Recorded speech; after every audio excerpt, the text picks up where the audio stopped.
جو حوصلہ افزائی مردوں کو ملتی ہے اگر اس کا 10% ہم عورتوں کو دے دے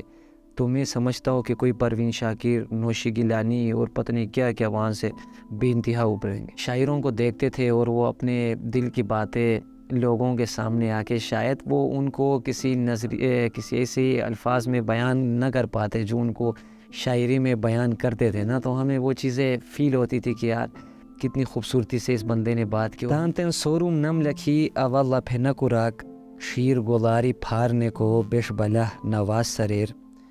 گہنا قیمتی بھی کو پس وجہ ہرونی کی تو گولی بوتن ہوا گہنا قیمتی بھی کو بس وجہ ہرونی کی تو گولتا گولی بوتن ہوا شیر گولو ووریا ٹپ مس مخرشتیا رشت کیا دی خلا خورر وور تا گولی چوکی بہچک تا قدرو کرک بکن دنیا ہو صفت بشیر سوروم تھے قیمت بشیر۔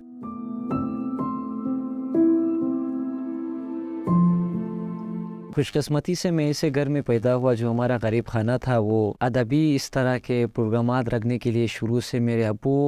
حالانکہ وہ خود لکھ پڑھ نہیں سکتے، شاعر نہیں ہے، لیکن ان کے حلقے احباب، ان کے جتنے بھی دوست تھے، جب میں ان کو دیکھتا ہوں تو مجھے ایسا لگتا ہے کہ کس طرح میرے ابو شاعر نہیں ہو سکتے، شاید وہ لکھتے ہوں گے اور ہم سے چھپاتے ہوں گے، تو وہ انتہائی ادب دوست انسان ہے، اللہ ان کو زندگی دے۔ تو ان کی ہم نے یہ دیکھا ہے کہ جب سے ہم نے ہوش سنبھالا تو گھر میں مشاعرے اور میوزیکل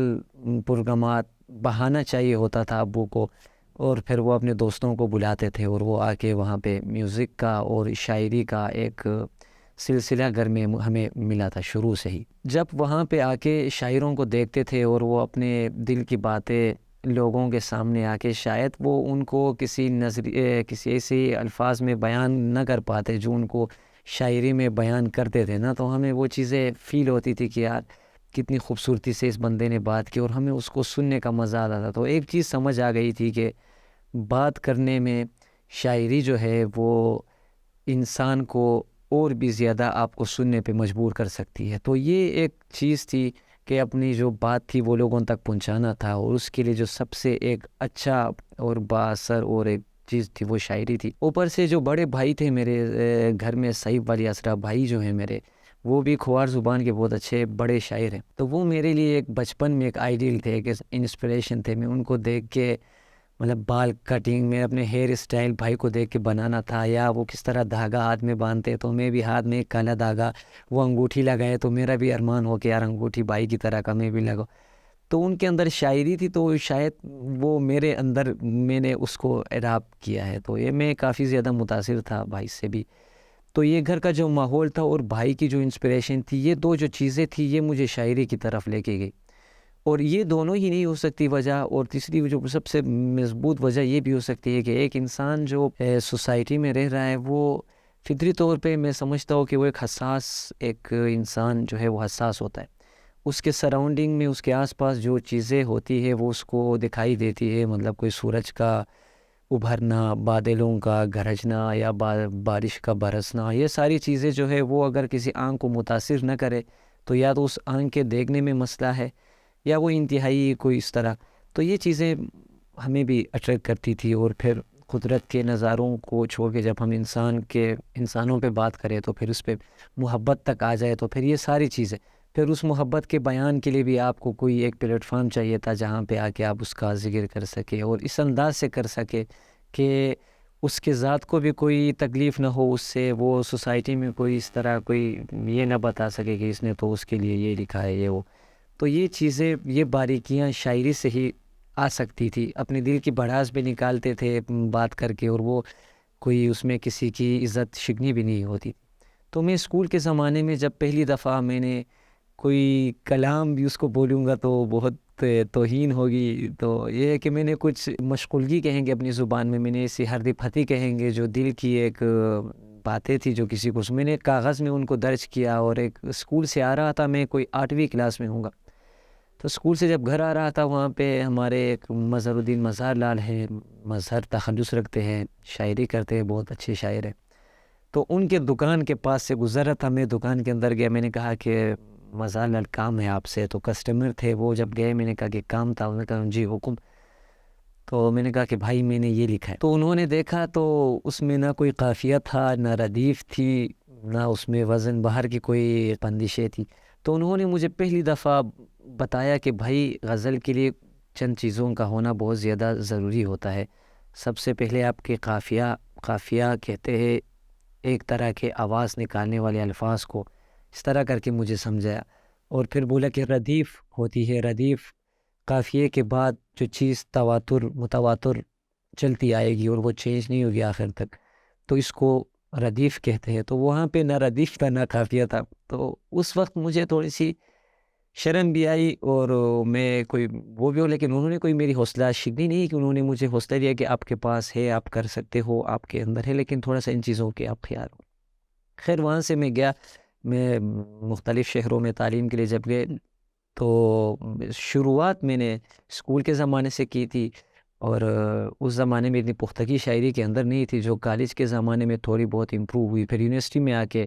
اور اس میں نکھار آیا. جتنے بھی میں نے شاعری لکھی ہے ان کو گن کے تو میں نے نہیں رکھا ہے، یہ تو ظاہری بات ہے. اور یہ کہ کبھی کبھی لکھتے بھی نہیں ہے، شاعری آتی ہے اس کو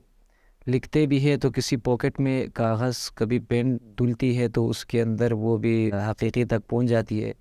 تو اس طرح کے ہم شاعر ہیں بہت ہی زیادہ. آج یہ لے کے میں بیٹھا ہوں تو یہ آپ نے میرے جتنے بھی پچھلے میرے مشاعرے اگر آپ اٹھا کے دیکھ لیں، میں کبھی بھی ڈائری لے کے میں کبھی بھی نہیں جاتا. جو لکھا ہے دل سے لکھا ہے، وہ دماغ اور دل دونوں کے اعتماد کے ساتھ لکھا ہے، تو وہ میرے دماغ میں ہی چیزیں چل رہی ہوتی ہے. تو ابھی تک میں نے نظمیں کچھ ایک آدھ نظمیں لکھی ہے، اور یہ نظمیں لکھنے کی وجہ یہ تھی کہ شروعات ہماری شاعری کی آزاد نظم یا اس طریقے سے ہوئی تھی. پھر غزل کا ایک دور آیا تھا جو بہت بعد میں آیا کہ ہمارے شاعری میں. تو میں نے وہ جو نظم لکھنے کا ایک دور بند ہو گیا تھا، میں نے اس کو نوجوانوں کے لیے ایک دوبارہ سے میں نے ان کو ایک ٹریک دکھانے کی کوشش کی. اور مشاعرے شاید نظمیں لکھتے بھی ہوں گے بہت سارے، لیکن مشاعروں میں آ کے صرف غزل ہی پڑھا جاتا تھا ہمارے اخبار میں. تو میں نے تھوڑی سی بسمخی دکھائی اس میں تھوڑا سا ڈھیٹ پن دکھایا، اور میں نے جا کے مشاعروں میں نظمیں پڑھنا شروع کیا. تو شروع میں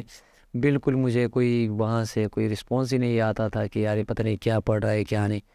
اور حالانکہ بڑے اچھے ادیب و شعراء اس میں ہوتے تھے، لیکن بعد میں پھر حوصلہ افزائی بھی ملی، انہوں نے مجھے بڑا محبت بھی دیا. ابھی جب آتا ہوں تو جو میرے استاد سینئر میرے شعراء کرام ہیں وہ مجھے فرمائش کرتے باقاعدہ طور پہ کہ آپ کوئی نظم ایک آدھ ہمیں سنو. تو یہاں میں آپ کو جو غزلیں میری گائی گئی ہے وہ آپ کو سوشل میڈیا اور ان چیزوں کے آپ کو ملیں گی، کیونکہ میں تخت لفظ میں پڑھتا ہوں، میں گا نہیں سکتا، تو اس میں آپ سے معذرت کروں گا. لیکن کمپوز میرے شاعری کو بڑے اچھے جو کمپوزر ہے وہاں کے میر سلیم قشقاریان بینڈ جو ہے انہوں نے کی ہے، عرفان علی تاج نے کی ہے، ہمارے محسن شاداب بھائی نے گائے ہیں غزلیں، کچھ انصاری الہی بھائی نے بھی گائے ہیں، اس طرح ظفر حیات صاحب نے گایا ہے، اور جتنے بھی وہاں کے اچھے سنگر ہیں ہمارے چترال کے کھوار کے انہوں نے گایا. ابھی ان دنوں میں ایک غزل گلگت میں کمپوز ہو رہی ہے، وہ ہمارے جابر استاد جو ہے وہ ہمارے وہ ایک احسان کر رہے ہیں ہمارے اوپر. ایک یہ نظم ہے، یہ میں نے اس کا جو ٹائٹل ہے سورم کو قیمت بشر، مطلب یہ جو سونا ہے اس کے قیمتی ہونے کی کیا وجہ ہے، ورنہ یہ بھی ایک دھات ہے، اس کا کیا ہے کہ یہ اتنا مہنگا ہے. تو میں نے اپنے کم علمی میں یا کم عقلی میں نے اس کو یوں لکھنے کی کوشش کی کھوار میں. تان تین سوروم نم لکھی اوالا پھینا کراک شیر گولاری پھارنے کو بیش بلہ نواز سریر. تان تین سوروم نم لکھی اوالا پھینا کراک شیر گولاری پھارنے کو بیش بلہ نواز سریر. گہنا قیمتی بھی کو پس وجہ ہرونی کی تو گولی بوتن ہوا. گہنا قیمتی بھی کو بس وجہ ہرونی کی تو گولتا گولی بوتن ہوا. شیر گولو ووریا ٹپ مس مخرشتیا رشت کیا دی قلع خورر وور تا گولی چوکی بہچک تا قدرو کو رگ بکن دنیا ہو صفت بشیر سوروم تھے قیمت بشیر. یہ میں نے صنف نازک کو یہ اعزاز دی ہے کہ یہ جو سونا مہنگا ہوا ہے یہ صرف عورت کی وجہ سے ہوا ہے، ورنہ یہ بھی ایک فضول سی چیز تھی. ادھر اگر آپ اس کو کسی صنف نازک سے ہٹا کے شوکیس کے اوپر رکھیں تو میری نظر میں اس کی کوئی ویلیو قیمت نہیں ہے، کوئی اس کی حیثیت نہیں ہے۔ جب یہ کسی کے لیے ہار بنتا ہے، کوئی چوڑی بنتی ہے، کوئی انگوٹھی بنتی ہے اور کسی کی انگلیوں میں جاتی ہے یا کسی کے گلے کا ہار بنتی ہے، تو یہ اس گلے کے ساتھ چپکے رہنے کی وجہ سے اور وہاں سے اس کی خوشبو اور اس کی رنگت کے اثر لینے کی وجہ سے پوری دنیا نے اس کو پھر یہ اعزاز دی ہے کہ تم معتبر ہو یا سونا ہو۔ جو آمد کا جو سلسلہ تھا اس میں کبھی ہفتے لگتے ہیں، کبھی 10 دن لگتے ہیں، تو یہ کوئی نہ کوئی ٹائم کا پابند ہے۔ اس طرح بعض وقتوں پہ بس میں بیٹھ کے شور و غل میں لکھ بیٹھتے ہیں، اور کبھی کبھی اس طرح ہوتا ہے کہ بہت پرسکون وقتوں میں بھی نہیں لکھ پاتے۔ تو یہ اس پہ میرا کوئی اختیار اس طرح سے نہیں ہے۔ لیکن جب کوئی ایک مصرع بن جاتا ہے غزل میں یا کوئی ایک مطلع بن جاتا ہے، پھر اس کے بعد آپ کے وہ تو پھر ایک آسان سا مرحلہ ہوتا ہے کہ آپ کے پاس آپ کے ذہن میں قافیے آ جاتے ہیں، آپ کو ایک چیز آپ کے پاس تھوڑا سا، جس طرح عمارت بناتے وقت بنیاد جب ڈلتی ہے اس کے بعد کا کام بہت زیادہ آسان ہوتا ہے۔ حالانکہ بلڈنگ کے اندر کام تو چلتا رہتا ہے، اس میں تو کوئی نہیں ہوتا، لیکن بنیاد مشکل ہوتا ہے۔ ایک دفعہ بنیاد بن جائے پھر لکھنا بہت آسان ہے، وہ ایک پریکٹس کی چیز ہے، وہ ہر بندہ کر سکتا ہے۔ چترال میں آپ سمجھے کہ اتنے سیب کے درخت نہیں ہے جتنے شاعر ہے، اور وہ شاعر جو ہے وہ ایک سے بڑھ کے ایک ہے۔ میں اگر ان کا کسی ترازو میں ان کو تول سکتا یا ان کو کوئی اس طرح ہو سکتا، تو آپ یقین مانیں کہ لکھنؤ یا دلی میں بھی کسی زمانے میں اتنی شاعری نہیں ہوئی ہوگی جتنی ابھی ہمارے علاقے میں ہو رہی ہے، اور وہ بہت پائے کی ہو رہی۔ اس میں آپ کو نوجوانوں سے لے کے